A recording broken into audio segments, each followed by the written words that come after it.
is to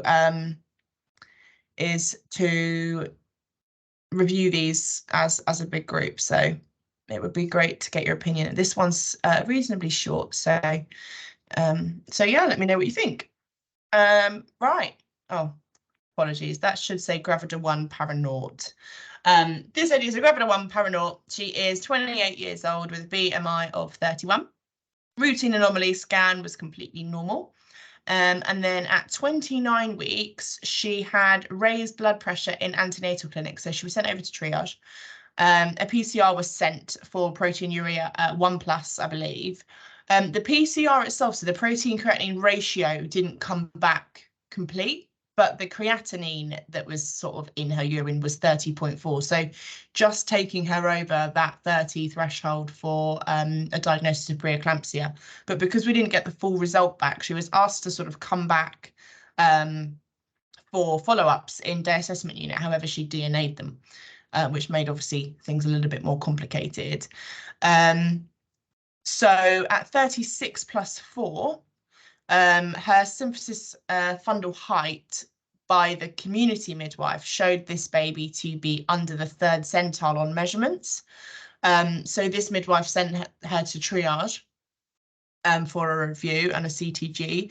However, whilst in triage, there were 2 midwives working that day. Both of them did the fundal height and actually found it to be normal. So she was essentially sent home. At 36 + 6, she had an ultrasound scan.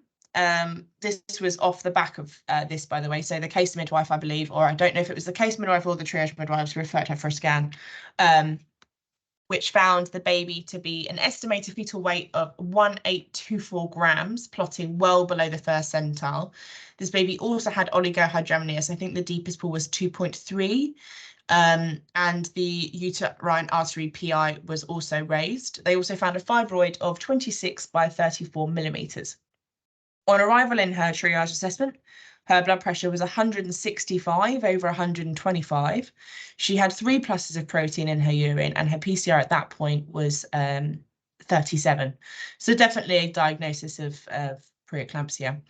She was given a statnafetapine of 10 milligrams just before this CTG is commenced. So this is at 9 o'clock in the morning on the 13th of the month. Sorry, Cara, there is a few people who are raising their hands and comments in the chat. I can't see it well on my phone.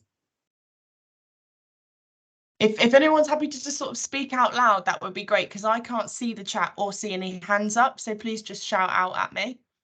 Cara, is it the uterine artery at 36 weeks or the umbilical artery? That's only, I wanted to clarify this. Did we measure the uterine artery at 36 weeks? Oh, sorry. That's, I'm having a mad moment. It was the,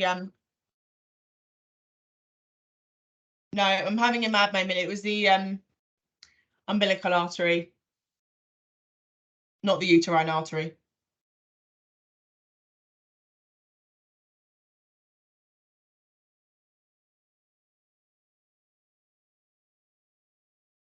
And I don't believe a CTG was performed in triage. So this is your initial CTG here. So she's 36 + 6 at this point. What do we think? Chronic. Hello? Chronic.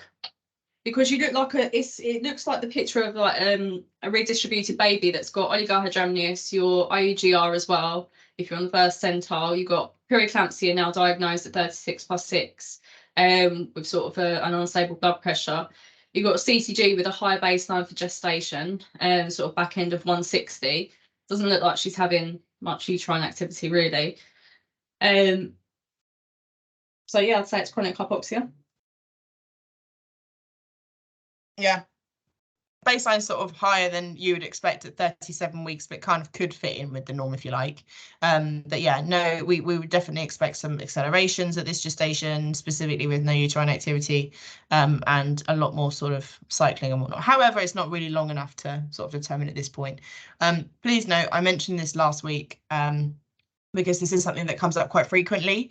Although we've used Dawes Redman here, obviously it's been taken off prior to it meeting if it was going to meet. But just to sort of, as a side note, just to mention that your short-term variation, which is something we look at quite a lot, specifically with these sorts of cases, is not valid until 60 minutes.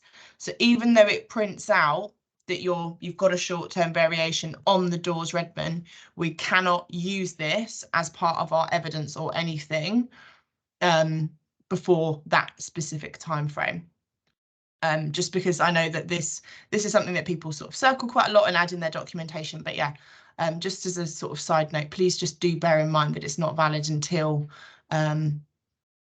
60 minutes has been up for an entire 60-minute trace of Dawes Redman. Perfect. So what's our plan then? Chronic hypoxia, what can you do about it?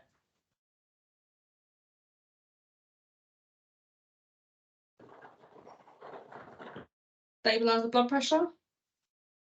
So you want to stabilise their blood pressure first. So if I know you said her blood pressure was high in triage, so maybe admit her to labour ward, see what her sort of BP profile is, potentially use some pre-meds, get her prepared for caesarean section potentially, let the neonates know because it's a small baby. But you want to sort of anticipate delivery very soon.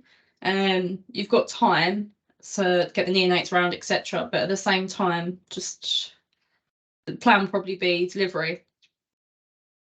But also, Go on. No, you go. Just being aware that, yes, did we diagnose this as a chronic hypoxia, but this isn't just happening right now like a bradycardia. So even if we did section right now, your gases wouldn't be atrocious potentially. So that's why we're saying we've got time. Does that make sense? Yeah. I was going to say something a little bit sort of sarcastic, but anybody want to start fluids? Dagmar has got a hand up as well. Go for it, Dagmar. I do not know what your local rules in Croydon are, but this is a cut 2 cesarean section. So when you say time, how much time do you think you have? Because chronic hypoxia are actually potentially really unwell babies. So you shouldn't rush. So it's not a cut 1, it's not a bradycardia, no? It's not acute hypoxia, but you don't have much time.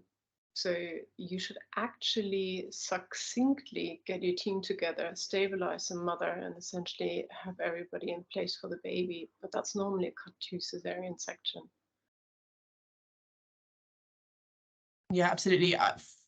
Forgive me if I'm wrong here, and somebody please correct me, but I'm pretty sure our Cat 2 time frame is it 50 minutes? It's usually 75, isn't it? Where am I getting 50 from? It is 30 to 45. 45. Okay, I was just 5 minutes off. From 30 to 45. But if you communicate to your anesthetist that you want to do it as soon as possible, like 30 minutes. Okay, perfect. What's your Cat 1 then? If you don't want me asking. 10 minutes. 15 minutes. Right, okay. And your Cat 3? Cat 1 is 15 to 30.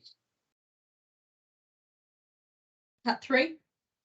Cat 3 up to 4 hours. Okay, fine, thank you. Thank you. Okay, so she is admitted to labour ward. The consultant does an immediate review as part of the ward round, and she's seen to first. The plan is for nifedipine, labetalol, steroids, and magnesium sulfate as well. Her blood pressure remains high, sort of at about 0950. Her blood pressure remains 153 over 102. And she's got an indwelling catheter that's put in situ at 0958, and a fluid balance is started for this lady, which is great.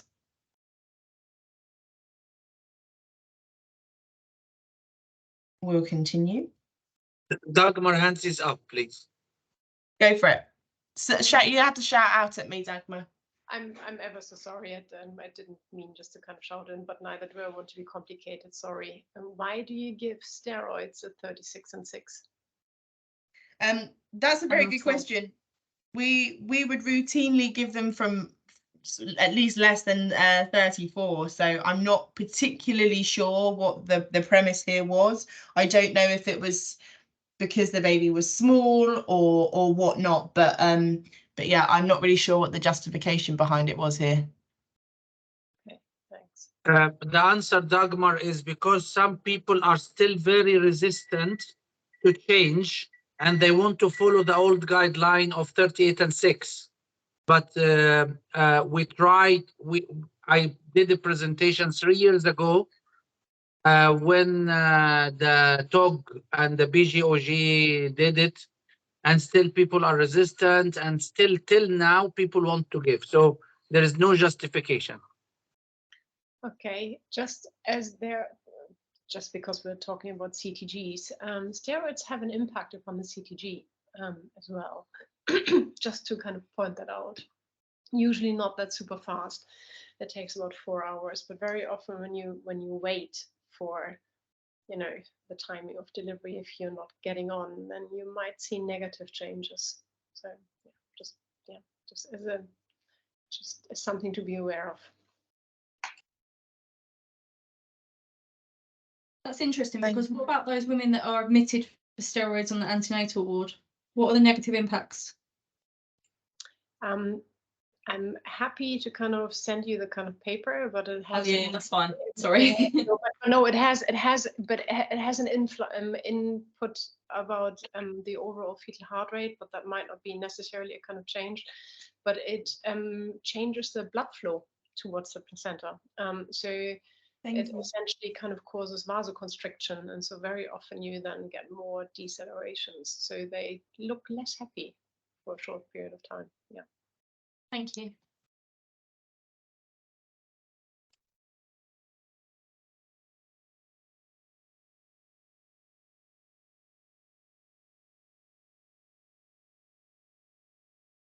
Perfect.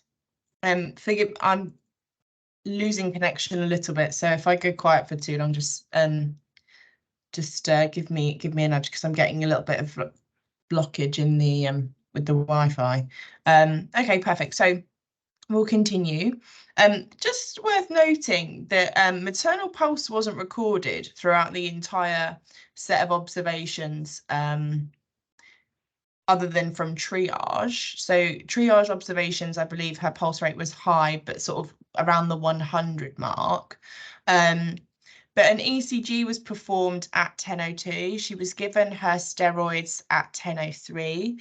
The magnesium sulfate loading dose was given at 10:07, and at 10:10, 200 milligrams of labetalol was given orally.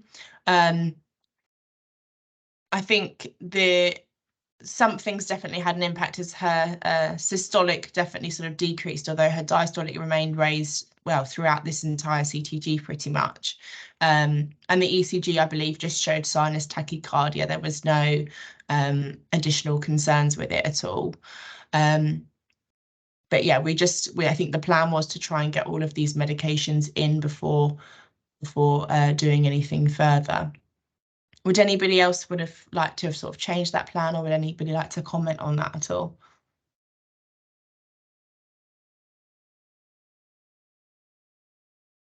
What is the plan? Just to stabilise mum's blood pressure before we go to theatre, or to Yeah. what?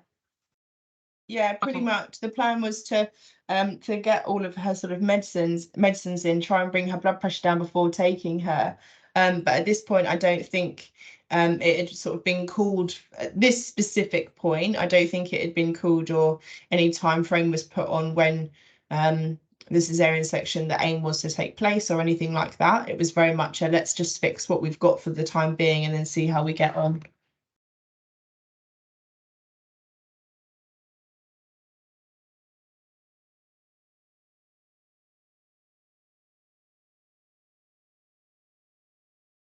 Okay. So her blood results came back at around 10:30. Her HB was 142, platelets 204, white cell count 6.9. Her ALT was 11, and her ALP was 154, which shows up bright red on our results review. But her blood pressure did slowly start to decrease down to about 141/94. I think that's one of the lowest ones that there is throughout this entire sort of segment of trace. Is anybody concerned at this point? Is anybody thinking, okay, yeah, let's go to theatre now, let's put a rush on this? What's the thoughts?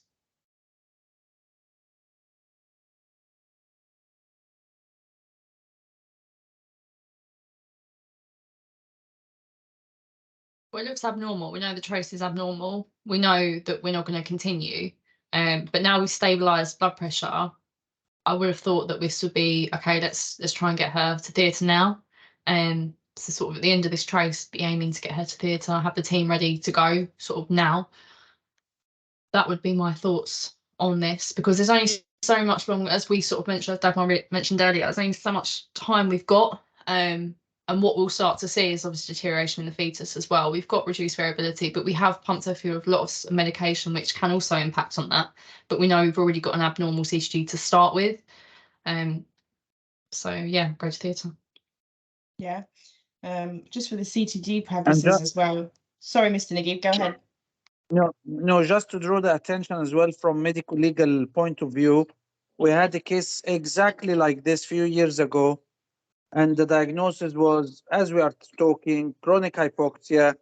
So it doesn't matter when we are going to theater. They went to theater after 4 hours because they said whether we go now, whether we go after, it is chronic hypoxia, whatever happened. And the baby came out and died few days later. And unfortunately, in the investigation and the coroner inquest and whatever, we were so much criticized, we didn't go straight away for the C-section. And when the argument was baby is already damaged, it wasn't bought by the expert anyway, because they said, we don't know if the baby is delivered after half an hour of abnormal or abnormal chronic, or after 4 hours of abnormal chronic, what is the effect? So medical legally, we are also liable when we are delaying such things for unnecessary reason. So just to label it as a chronic hypoxia, baby is damaged anyway, it doesn't matter, is not something that we can defend. Yeah, absolutely. Thank you. So we continue on for another half an hour, and as you can see, the CTG doesn't become any more improved. Still got no accelerations present. We've still got reduced variability that's been going on now for pretty much the last 2 hours, and it doesn't appear like there's much cycling either, not that it's sort of notable difference in the variability at all. So this baby's definitely telling us that something's happened to cause this. But yeah, we're still continuing. It's worth noting, just from a human factors perspective, this was Monday, which is one of our elective days. And on this specific day, I believe there was maybe 2 or 3 electives. But yeah, obviously we had 2 teams, so the opportunity was there to take this lady to theatre, sort of in between or prior to between the electives essentially. But yeah, we continue like this for a little while. At 11:37. Sorry, go on. Just important to note, obviously, when we talk about cycling as well, like same as us, babies don't sleep tachycardic. So it's being aware of that as well. If your baseline has come in at that, and we don't, and it's not sort of suitable for that gestation, which it isn't. We know obviously at 32 weeks it's maturing, that central nervous system. So if that baseline is staying the same, we know that this fetus is not cycling, it's sleeping, it wouldn't sleep tachycardic. So we know that obviously this is indicative of a sort of fetal hypoxia. So if you're ever concerned about that, sort of look at that baseline. And what would you be looking at now? So if we did leave this on and we continued, what would be the next sort of steps of this CTG?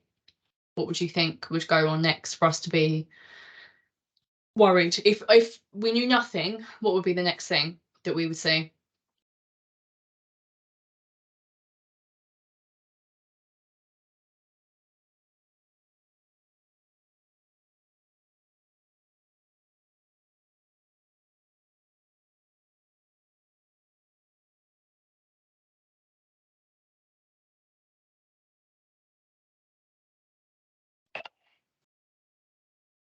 So probably she will start decelerating afterwards. Yeah, possibly some sort of chemoreceptor mediated decelerations or shallows, or Yeah, lates if in the presence of sort of uterine activity and whatnot. And it wouldn't take much. This baby hasn't got much reserves by the looks of things. So any sort of slight abdo pain or any slight sort of uterine activity, it doesn't have to be a strong contraction. This baby will tell you that I'm not coping very well. We know we've got an IUGR baby on board. We know we've got this placental insufficiency from the preeclampsia as well. So you think about the reserves on this baby and how that could. So you could potentially see decelerations, but you may see sort of late shallows. You wouldn't see a baby that's going to have these wide, deep decelerations. Potentially it might not have that reserve. But also you could have that stable baseline where it's slowly starting to deteriorate. So we had a baseline sort of 150, it might start going 140, 130, 120. So it slowly starts to just have that step ladder to death as well, because this baby's slowly sort of having a bradycardia rather than a full-on acute hypoxia potentially. It might be a bit slower to see. But go on, sorry to interrupt. That's all right. So at 11:37, the decision was made for a cesarean section. This wasn't categorized by any specific, well, no specific category was mentioned, so not a Cat 2 or a Cat 3 or anything. Blood pressure sort of went up a little bit again at 158. I would probably assume at this point the blood pressure raised a little bit more because she was told she was going to have a cesarean section, but obviously she's already got preeclampsia, so definitely not one to count on. And then her blood pressure remains high again at sort of 146, 112. But we just continued. This So is not ideal. Hi, sorry, this is not ideal, is it? No. You've sort of missed the boat, because it would have been brilliant to do it when her blood pressure was more stable. Oh, you've gone to the next slide and it looks better now. That's good. But yeah, no, I agree with you. I think, you know, that would have been the prime time, wouldn't it? Yeah, once she's stabilised, you've got the medication in. But like you said, my question was going to be, and I'm so glad you mentioned it, about the human factors that were on the ward at that time, because I know when we go through cases at Kingston, it's always one of the things that tends to lead to a delay, if there is a delay, because 9 times out of 10 you can get people into a room and they can easily identify a chronic hypoxia in teaching, but it's that being in clinical practice and dealing with whatever else you've got going on your labour ward that skews your management, it skews your judgment in that situation. So I really feel for your team. Yeah, absolutely. Thank you. You're welcome. So blood pressure did sort of come down again and did settle, although it's noted that mum's respiration rate is 20 and her temperature is now 37. Still no maternal pulse. I don't know whether it just wasn't recorded on Cerner or whether or not it was actually done. But yeah, no maternal pulse was taken throughout, well, the last sort of 3 hours. So I'm not really sure what was happening there. But yeah, as you can see, I've really irritatingly screenshotted these CTGs in the complete wrong place. But if you look at the very end of this trace here, we do see a deceleration, which was what we were talking about earlier and what the expectation could be. And note that the baseline has actually reduced slightly as well. So we started off with a baseline of sort of 150, 155. And we're now looking more towards the 140, 145 mark here. So this baby's 100% compensating in some way. I think the decision just needs to be made, and we just need to move. 11:37 was when the decision was made. Again, I don't know what category it fell under, but yeah, we keep going. This is just over an hour later now. Blood pressure at this point's come down nicely to 128/87, and then again at 134/94. So she's definitely stabilised with all of the meds that we've been giving. But yeah, anybody think this looks better? No. No. You can't catch us I out. worry Camilla. more when things look better. That means they're going the other direction. So we shouldn't be falsely reassured. I totally agree. And this is something that I don't have arguments with people about, but there's quite often times where we see a chronic hypoxia and we move from one place to another and somebody turns around and they say, oh, but it looks better now. And I think when it comes to chronic hypoxia, we need to remind ourselves that the event has already occurred. The event's already happened. We know that something significant has caused a CTG to become abnormal. Well, whatever that is doesn't matter. But actually, if you've had a chronic hypoxia and you've had reduced variability for nearly 4 hours, even if you do think it looks better, that still doesn't mean that the baby's improving. Babies from chronic hypoxia don't necessarily recover from that. They get used to that environment, but they don't actually improve. So yeah, we're now an hour and a half after decision was made. Sorry, an hour and 20 minutes after decision was made. The consent, sorry. Dagmar's hand is up. May I also just kind of point out where exactly do you want the blood pressure to be? Because with the kind of blood pressure reduction, yeah.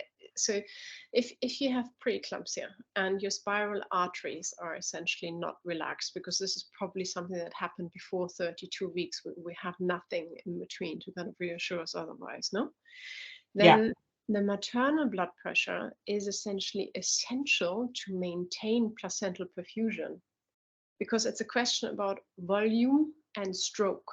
So it's essentially the power of the cardiac output and the volume that she has circulating that goes through there. So if nobody mentioned if she's markedly edematous, yes or no. So to what extent mom has that, but they can essentially be quite intravascularly dry. So if you reduce the blood pressure, it's the same as if you're giving a spinal, you quite literally knock placental perfusion off.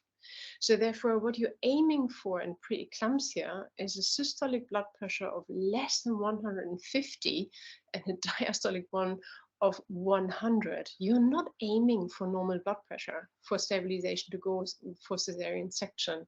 You also, by doing that, if you're really aggressive in lowering the blood pressure, knock off the rest of the placenta.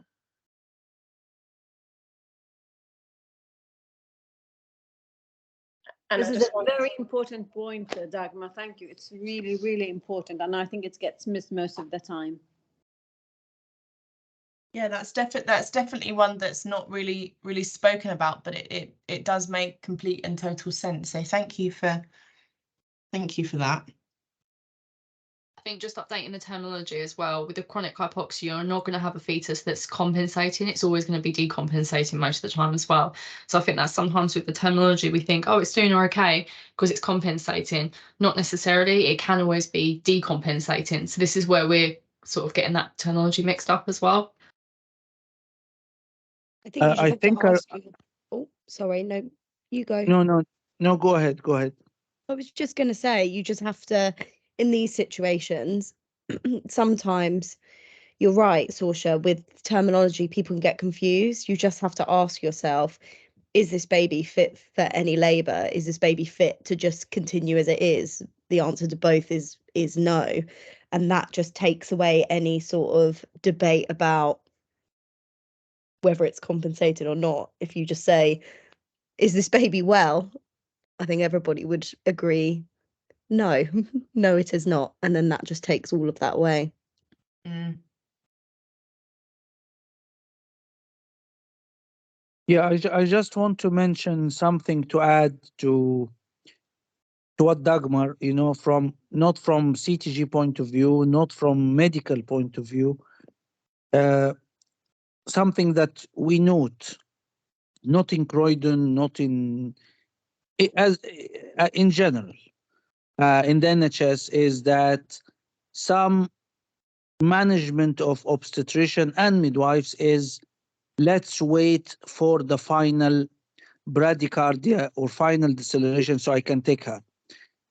As long as things are maintaining, I can do my elective section, I can do my round, I can finish my work.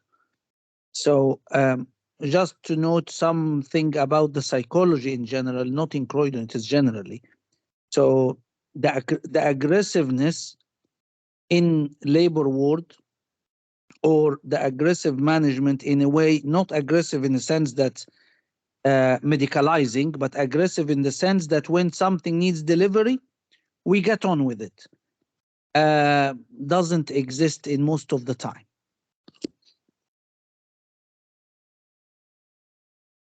Thank you, Mr. Naguib. I think probably all of us have seen that at some point in practice, where it's almost like we're sat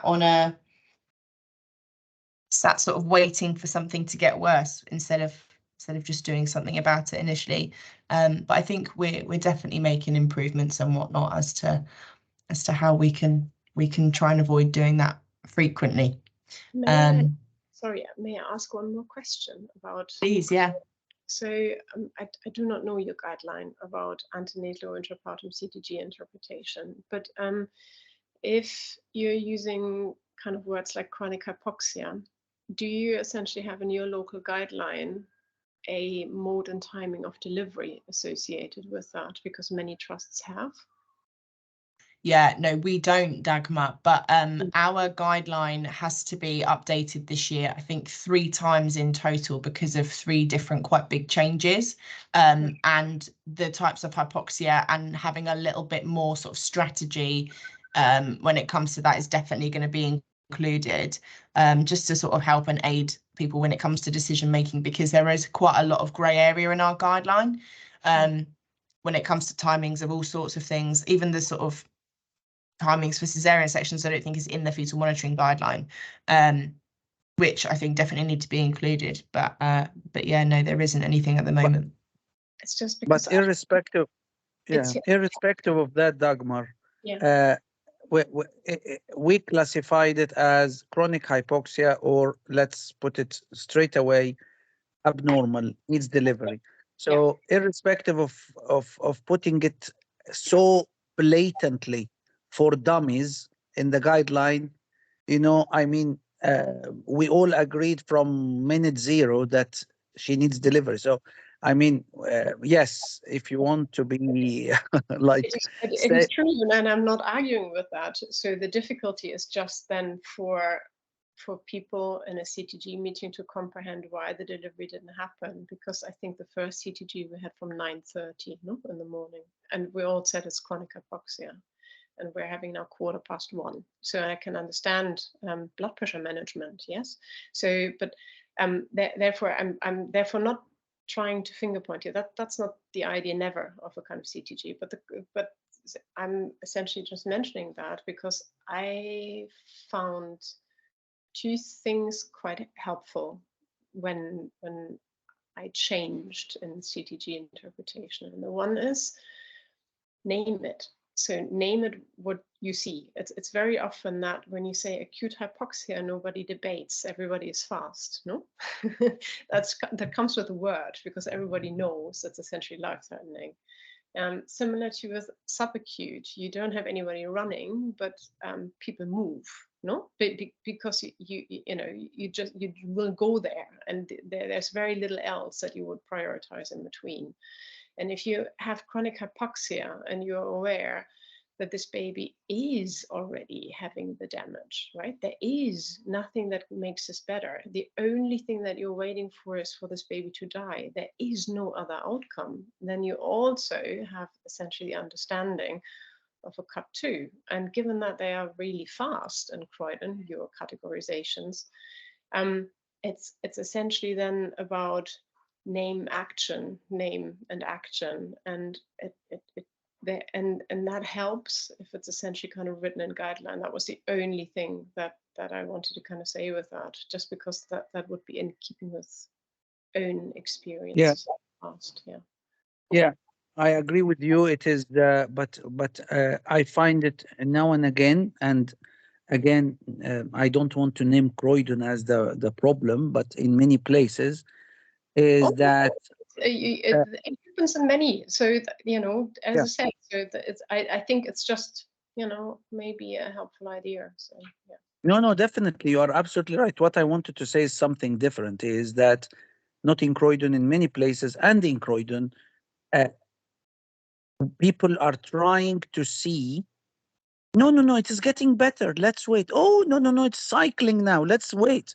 So you will see this, for example, this section of this that we are looking at the moment, and they will say, oh, it's got better. Look, I told you, it will be fine. So people are trying to justify the wait. So yeah, I know what you mean, and I agree with you completely. But I'm saying to you, what I see it on the ground, psychologically, people are trying to delay the inevitable. But anyway, Maya has hands up. Yeah, Mr. Naguib, it's just kind of like to comment. So because you mentioned, obviously, there's the element of the ward and how busy it is. And I think this is why it has been established, the safety net system of calling the name of the category. And this is why we started, so that we all speak the same language. We called it category 1, 2, 3, 4, etc. So that everyone is speaking the same language, like when we're trying to speak the same language of CTG. So if I'm the person who's seen this trace at the beginning and I'm said, as Dagmar rightly said, I'm going to call this category 2. So I'm the person responsible and I should stick to that, and everyone should understand the same language. If I'm calling it category 2, so I'm assuming I have the luxury of waiting for 1 hour, but I want it still delivered within 1 hour. That does not mean it's a 2.5. So this is very important for the person who made that call and called this is a category 2 cesarean section, to stick to the decision. It's not just a tick in a box. If I'm the person labeling this a category 2, I have to ensure that I am going to deliver this baby within the next hour or so. And if not, I have to put reasons why I'm not. Because we all need to be speaking the same language. Otherwise, it makes, the categorizing a little bit absurd. So I think we've seen the trace at 9:30. I've seen it as a registrar and I called it a CAT 2. There's nothing to justify. We stabilized the blood pressure. Waiting for the ward round, waiting for other things is not a justifiable reason. So I think the person who made the decision and who reviewed this person and made the call is responsible to ensure that it follows what we call it, isn't it? Maybe I'm mistaken, but I think it goes back to so that we're all speaking with the same terminology. Because now, as Dagmar said, we're dragging to 1 o'clock, we're dragging to 2, and who knows, who knows what will come afterwards, unless obviously it's quite documented, and maybe Cara can help us with the documentation from her side, that obviously it was incredibly busy with the 3 or 4 CAT 1s happening at the same time, and then you can argue and defend yourself. But I think it's not defendable. If I'm calling it at 9 o'clock, it's category 2, and then at 3 o'clock, I'm thinking, am I taking her now? Then this is definitely not defendable. Maybe I'm mistaken. No, you are not mistaken. It's absolutely right. I'm saying that this happens once a year in Croydon, and we keep saying the same thing, but people are trying to find excuses not to do.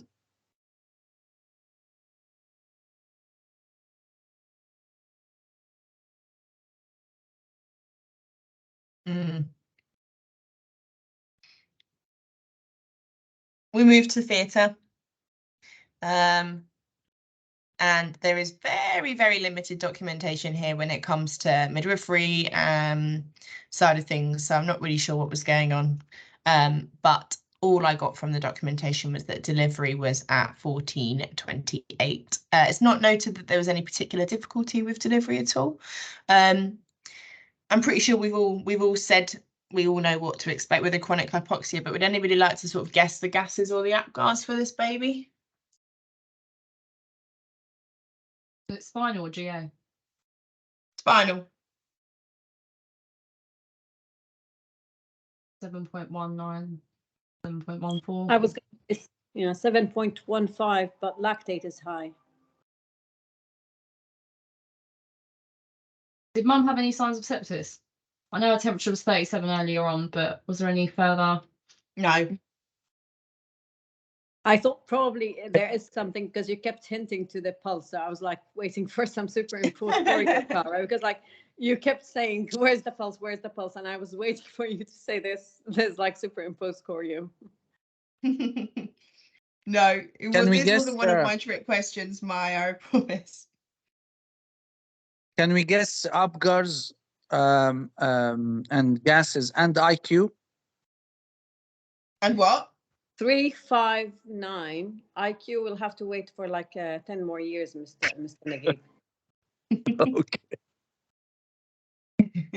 Well, I'll put you out of your misery, everybody. The Apgars supposedly were 9, 10, and 10. Baby was born weighing 1705 grams, so they were very, very close with the growth scan on the 0.4th percentile. Because of the weight, they did encourage sort of skin to skin with mum and dad and wrap baby up nice and warm. But baby was admitted at 5 hours old to SCBU with a temperature of 35.8 and a BM of 1.4. That was after an initial breastfeed as well. Couldn't get arterial gases. I believe the cord was the arterial vessel was incredibly small and they couldn't really get anything out of it. Base excess was minus 3.9 and lactate 5.2. The placental histology came back with features of maternal vascular malperfusion, and this baby unfortunately spent 22 days in our neonatal unit suffering with hypothermia, thrombocytopenia, jaundice, hyperinsulinism and sepsis. So this baby was really, really unwell. Was actually taken to St George's, I believe, for a couple of days and then brought back to us a bit later.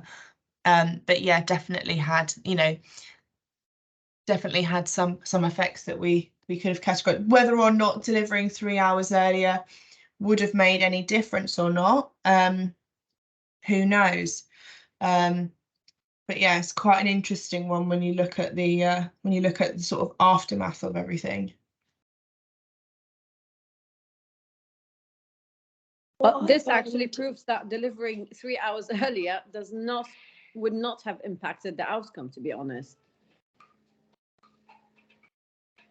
So I'm not sure now. Like this kind of works. No, I disagree, Maya. Like delivering 3 hours earlier might not have impacted the outcome, but might have impacted your defense in court. Mm. Yeah, because sometimes in scenarios like this, we probably can't change the outcome, but we could definitely change our management in the future.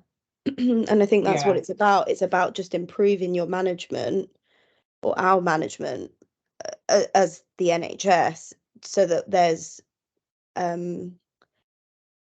no question about could we have done any more. We want to ideally one day say no, our management was really good. And what I find interesting about these cases is that I don't know about everybody else on the call, but I've definitely seen cesarean sections for significantly less rationale. And it's always these ones that are really horrible cases to look at afterwards. And then you think, I've seen a section for such an insignificant reason before, and it just makes you think, why not in this case? What else was going on? Very interesting. Thank you, Cara. Thank you. I think I really gained two very important points as well from this case. The ones that Dagmar highlighted, which I did not know before about the steroids. So from now on, I am definitely going to be looking for some CTG features after giving the steroids, maybe 1 hour after. And the fact that we should be very careful about how quick we're reducing the blood pressure, especially if we're worried that the baby might suffer a bit more when we do that. So I think those 2 points are incredibly important in every scenario that we're going to have in the future as well. So thank you, Dagmar. But if you can please add that article, that would be amazing. I typed it into the conversation. Thank you. Oh, thank you. Well, thank you very much, everybody. I hope you enjoyed that one. It was lovely to have as many people debating as well and having sort of their input. So yeah. Next week I'm on annual leave, so I don't think we're going to have a case. Unless somebody else would like to present, they're absolutely more than welcome to, but I won't have one prepared, unfortunately. And just as another thing, for those of you that came to the CTG review last week, Just to give you an update, the baby is doing really well. This was the baby that had the iron level of 19 at delivery. So yeah, baby's now back with us at Croydon and is doing well. Good. Brilliant. Thanks for that. Sorry, I missed with that baby. Was it a rhesus incompatibility or what was it? It was the fetal anemia, Maya. It was the maternal fetal hemorrhage. Was it a maternal fetal hemorrhage, wasn't it? It was, yeah. Okay. All right, thanks. Ooh, rare. If it's anonymous, are you happy to kind of share that? I'm happy to share my fetal anemia. I quite literally only have, after many years of kind of looking into CTGs, I think about only 3. They are really not terribly common, but they are really good for teaching. I'll send it to you, Dagmar. Yeah, I'll that send it to you. was phenomenal, Dagmar. That was like the most typical textbook presentation that you can see, and the baby was delivered with HB of 2. So it's incredibly lovely CTG to look at. And have you found the underlying cause? It was fetal maternal hemorrhage. No, it was a case we had last week. Because of what? Because, you know. No, we don't know yet. Don't know yet. This is what the placenta hasn't come back yet, but all we know so far is that there was lots of fetal cells in mum's blood. This is what my question was, like, do we know why the baby suffered such anemia? But the CTG was the one that you could see in textbook, and it was quite, you know, kind of exciting from obstetric point of view. I mean, bad luck for baby and mom, but it's very good to share it because it's you don't see it much. Yeah. I'm happy to show you mine, Cara, as I said. So that please, yeah, I'll email it to you, Dagmar. Cool. Right. Thank you. Thanks, everybody. Thank you, everyone. Have a good day. Thank you. Bye. Thank you.